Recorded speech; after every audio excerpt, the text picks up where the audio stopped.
The LMC casts a wide net over the Sound Shore to bring you local event info, profiles, and conversations. Recorded in the heart of the village in Mamaroneck Cinemas at the studio on the Avenue, LMC Media brings you the LMC Cast Community Profiles. Hello and welcome to LMC Cast. I am your podcast host, Gladys Dibble, and I am so excited to be here today. Today, I have the Rhinebeck Theater Department. Well, actually, 3 students from the Rhinebeck Theater Department who are here to discuss a very new initiative in our community. So why don't we start by you introducing yourselves? Awesome. And welcome. Thank you. Thank you so much for having us. My name's Anis Brown, and I'm a senior at Rhinebeck, and I've been doing theater for 4 years, and I've been part of the cast and crew for all the productions, and I'm especially excited about this next one that we have coming up. Yeah, I'm Ella Gran, and I'm a senior, and I've also been doing theater and been part of the shows for the past 4 years, and I play Sandy in Grace this year. Yeah, which is exciting. Hi, my name is Gian Kawai. I'm a junior in Rhinebeck, and I've been doing theater since like 4th grade. I think you all too are the same as well. And I am playing Teen Angel and Miss Lynch. Oh, that is great. Well, welcome to LMC Cast. I'm so happy to have you here. I am a Rhinebeck mom, so can you see the excitement? Yeah. So tell us a little bit about this new initiative.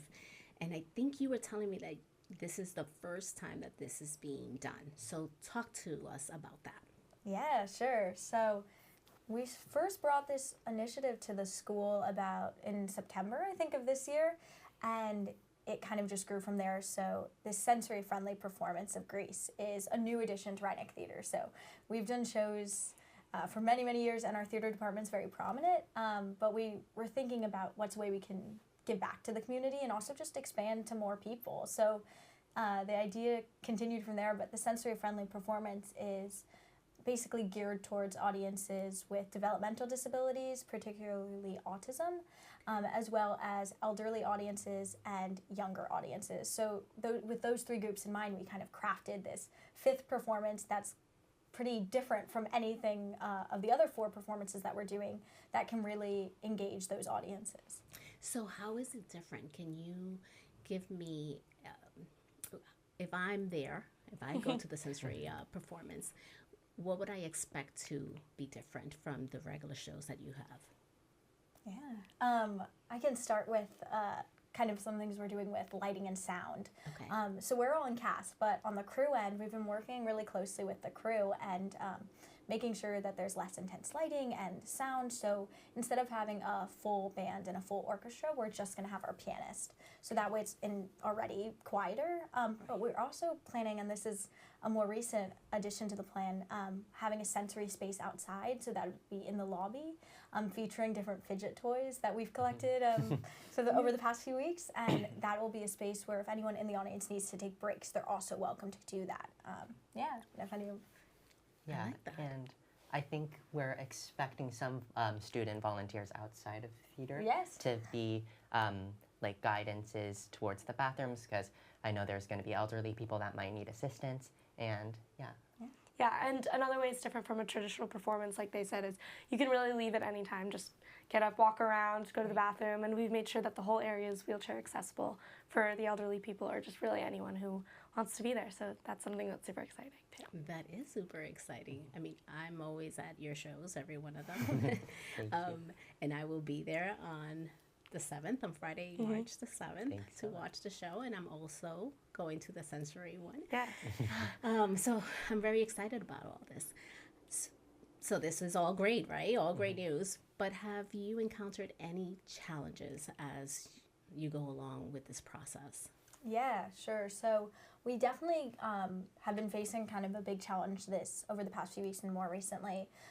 We ran into a conflict with licensing.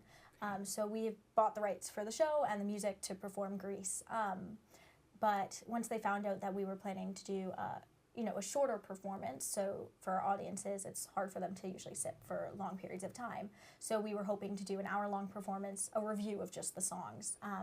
But we recently heard back from them that they're not okay with that and they want us to do a full-length performance. we're trying to fight it. We did an appeal. We've tried to contact the writer directly, and so we're still hoping that there might be a change, but as of now, we're set to do it with whatever guidelines they give us, and we're obviously going to comply. So if we have to do the full show, we're going to work around it, and we'll figure out a way to make it as sensory and accessible as possible, whether that means giving people the option to leave after Act 1, or as Ani said, really just leaving whenever they feel comfortable. But I also think, although it's a challenge and it's been tough to fight, it actually shows us why what we're doing is so important. I think if it's easy, every other high school would do it. Correct. But from what I know and what we know, we're one of the first. And so someone has to be the first, someone has to pave the way. That's And, right. you know, we're going to keep working with them, and hopefully this will make them aware of things they might want to be ready for in the future, and how sensory-friendly performances are here and they're here to stay. So You know, maybe a few years from now, this is going to be like set in stone, Yeah. where Yeah. they're We going to love have that. a sensory Yeah. one. Yeah. You're going to be the trendsetter. I love that, right? Yes. Another kind of small challenge, just in accordance to the elderly and just catering everyone's needs, we were thinking about eyesight and how seating people, you kind of want to like make sure everyone can see the performance in the way that they need. Or if they have wheelchairs, we wanted to seat them in the front or in the aisles, or even remove seats so that they could just stay in their wheelchair the whole time. And so that's something that's really unique to this performance at our school. Yeah, Oh my gosh, this is so awesome. very Yeah. exciting. So if the community wants to attend, how can they get the, what information do we need to tell them? Where Yeah. do we Yeah. need to direct them to? So we have a Rhinebeck Theater Department Instagram, which is Rhinebeck_theater. You can find that. And in our bio, there's going to be a link to all of our performances. And specifically, there's going to be a separate performance on Sunday. So there's going to be a link where you can get those tickets, and they're also free. So you can reserve your tickets right That's now. awesome. Through They're the free. link. Yeah. Yes. Okay. So Greece, right? There are certain parts of Greece that are a little, I don't even know what word to say. Outdated. Yeah. They're outdated, yes. Yeah. So what have you done to kind of bring it to 2025, if anything? Yeah. Well, I'll talk a little bit, but Yeah, everyone of has something to say. I mean, we talked a lot as a cast and with our director about kind of the meaning of Greece and what the themes are. And one of them is obviously at the end, Sandy kind of changes herself. And we kind of wanted to bring it back from that and have her not have to change herself, and kind of really want to do the things that that are true to her. So if you want, I mean, Ella. I love that. Ella's playing Sandy. Yeah. Yeah. So we're kind of playing around with how do we, present this story as written, and respect the writer's intent, but also present it in a way that's, more acceptable to today. And so I think that's been just having that conversation is already like putting our show in a place where we're ready for it. And I also think sometimes just doing these shows with some outdated themes also just exposes the time period for what it was, and shows how far we've come. Yeah. Right. Yeah. Hopefully we can stay there. Right? Yeah, exactly. Yeah. Our director also has kind of like not changed the text, but kind of changed the delivery of those lines of maybe saying it something sarcastically, or saying something a little kind of like not in a malicious way, or sort of those small details have definitely changed like the atmosphere of the play as well, for sure. I love that. I love that you actually thought about that, because maybe other schools aren't thinking like that. They're just getting the playwright and they're just going ahead and doing it.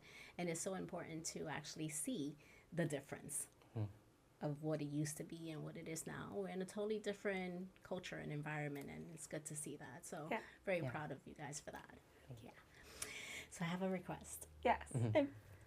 I was hoping that you guys can just give us a little sneak preview too. Yeah. All right. Okay.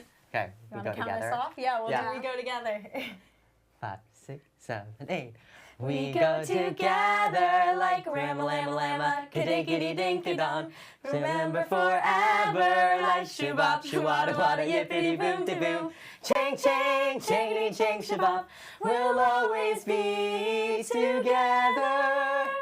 Whoa, yeah! Oh my gosh, Yeah. that is so great. I am so excited. I'm so gonna be excited to so go see Yeah. it. Well, Thank you so much for being here. Is there anything else that we missed that you guys want to tell the community before we leave? Yeah. I mean, I can talk a little bit about the organizations that we've specifically invited. So, That's right. Yeah. Yes. So there's really 3 target groups that we wanted to Okay. reach with this performance that don't have access to theater. Developmental disabilities, like Ella said, autism and epilepsy, etc. And then elderly audiences who maybe can't sit through a whole performance, or who the sound is too loud for them, the lighting is too aggressive, or younger audiences who also can't sit through the whole performance, or really just don't want to sit through those long bits of dialogue. Right. So those are really the 3 things that we've wanted to do. So in terms of developmental disabilities, we've been working really closely with ableists, which Ella can talk about in a little bit. And for elderly audiences, we are inviting the Ambassador at Scarsdale, Enclave at Rye, and Cooper's Corners, and all of them are sending people, which is going to be really exciting. And then some preschools are also working with us, Ann and Andy and Sakura Preschool. And so we're really excited to see all those people there on Sunday, and awesome. it's really open to everyone to just That is come and awesome. celebrate theater. Yeah. Yes. So Ani's mentioned Ableist, which is an organization near and dear to my heart, because I've been volunteering with them since I was a sophomore, and I'm a senior now, so that's been Okay. about 3 years. Right. And I volunteer at their weekly musical theater class. And so through that experience, I've just learned the power of music and how it can build connections, and that's what inspired me to bring us all together and, pose this idea to our school. So I'm really excited they're coming, and we have a few other amazing organizations sending people as well, and so we're just super excited and grateful for their feedback. I think the best way we can organize the greatest sensory-friendly performance is by talking to people directly. So we've had conversations with people that work at these organizations, or with parents of children with autism, or with people directly, and I think that's been a super great experience. That's awesome. Yeah. That's awesome. We have time for one more song. Do you guys want to finish with one quick right. song? I don't know. Another Put you on the song? spot. Sorry? Do we have another song that we can I sing? don't know. I mean, is there anything else we want to add? Yeah, Something exciting is we yes.